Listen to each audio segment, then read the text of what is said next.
পৃথিবীর কোন অঞ্চলের মানুষের এই দুঃসাহস থাকা উচিত না যে বাংলাদেশের মানুষকে ধর্মীয় সম্প্রীতি শিখাতে আসবে। আপনি পৃথিবীর পূর্বে এবং পশ্চিমে, উত্তরে, দক্ষিণে যেদিকে যান দেখবেন মুখে সংখ্যালঘু সংখ্যালঘু জিকির করা মানুষরা কিভাবে সংখ্যালঘুদেরকে উকুনের মতো টিপে টিপে মারে।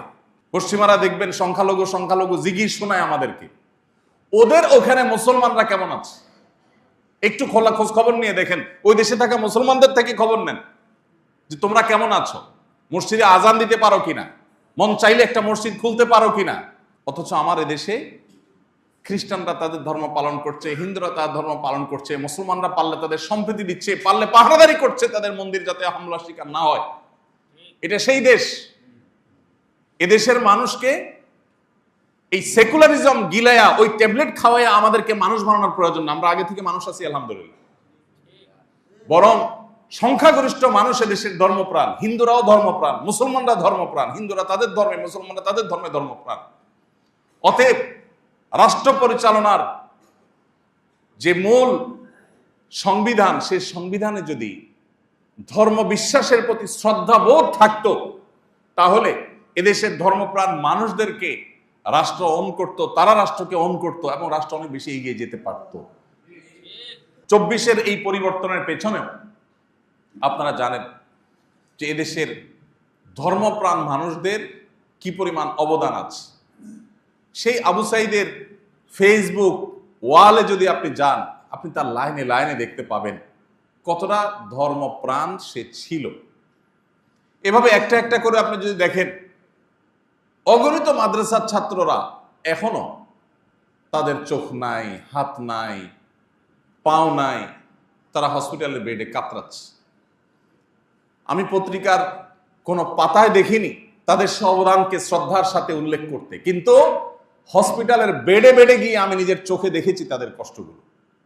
আপনি এখনো গেলে অনেক জায়গায় দেখতে পাবেন। সে 71-এ যা হয়েছে এখনো যেন আবারও সেটা না হয়, আবারও যেন আমাদের চেতনাকে যেন হাইজ্যাক করা না হয়। এই জন্য আমাদেরকে একটু সজাগ থাকতে হবে। এই নতুন বাংলাদেশ গড়ার যে সংকল্প বা স্বপ্ন দেখছে তরুণরা, আমরা তাদের জন্য দোয়া করি, আল্লাহ তাদের সেই স্বপ্নকে বাস্তবায়ন করার তৌফিক দান করুন। শোষণের হাত থেকে আল্লাহ আমাদের প্রিয় মাতৃভূমিকে মুক্ত করুন। আমাদেরকে যেন কোনো ক্ষমতাসীন শক্তিরা যেন শোষণ না করে। আমরা যেন এমন কিছু নেতা পাই, এমন কিছু মানুষ পাই, তারা কারা হবে আমরা জানি না। আল্লাহ যাদেরকে দিয়ে এদেশের মানুষের নসিবে ভালো কিছু দিবেন, আল্লাহ তাআলা তাদেরকে আমাদের জন্য উপযুক্ত হিসেবে কবুল করে নিন। আমরা জানি না কারা কোত্থেকে আসবে, কিন্তু এই তরুণরা স্বপ্ন দেখাচ্ছে যে আর নয়, জুলুম বহুত হয়েছে। যারা যখন ক্ষমতা থাকবে, থানাগুলো সব তাদের কন্ট্রোলে থাকবে, ডিসি অফিসগুলো তাদের কন্ট্রোলে থাকবে, সংবাদ মাধ্যম তাদের পক্ষে সাফাই গাইবে। এই তেল মারামারি বহুকাল চলেছে এদেশে, এদেশকে ধ্বংস করেছে এরা। আমরা প্রকৃত বাস্তবতাকে তুলে আনতে চাই। এই জন্য এই নতুন বাংলাদেশ গড়ার ক্ষেত্রে বিশেষ করে আমি যেটা বলেছিলাম, সামান্য কিছু মানুষ যারা 1%ও না, এদেশের রাষ্ট্র থেকে ধর্মকে আলাদা করে ফেলা হোক, রাষ্ট্র থেকে ধর্মকে দূরে ফেলা হোক, এই বিশ্বাসে এদেশের কত 50% মানুষ আছে, 10%। একটা অবাক করা বিষয় কি জানেন,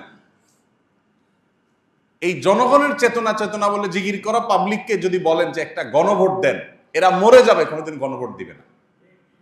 কারণ গণভোট দিলে এরা জানে যে এদেশের ধর্ম, বর্ণ, দল, মত নির্বিশেষে সকল মানুষই ধার্মিক। এদেশে হিন্দুরাও ধার্মিক, মুসলমানরাও ধার্মিক। ধর্ম বিযুক্ত বা ধর্ম মুক্ত সংবিধান এটা এদেশের মানুষ চায় না।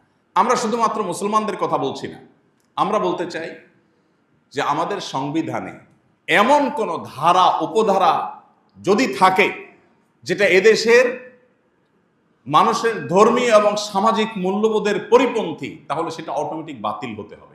এই যে ধর্মীয় মূল্যবোধের পরিপন্থী হলে বাতিলের কথা বলেছি, এখানে আমি ইসলামিক মূল্যবোধ শুধু বলিনি। কোন ধর্মের মানুষের ধর্মীয়, এদেশে যত ধর্মের মানুষ বসবাস করে, কোন ধর্মের মানুষের ধর্মীয় মূল্যবোধ পরিপন্থী কোনো কিছু বাস্তবায়ন থাকতে পারবে না, কোনো আইন হতে পারবে না যে আইন কোন ধর্মের ধর্মীয় মূল্যবোধের পরিপন্থী। ঠিক একইভাবে পশ্চিমা সহ পৃথিবীতে যে সমস্ত মোড়ল অঞ্চলগুলো আমাদেরকে তাদের দাস বানায় রাখতে চায়, কিছু লোন দিয়ে, কিছু ধার দেনা দিয়ে, কিছু আইডিয়া দিয়ে, কিছু টেকনোলজি দিয়ে, তারা আমাদেরকে গোলাম বানাতে চায়। তাদের গোলামির ফাঁদে যেন আমরা পা না বাড়াই।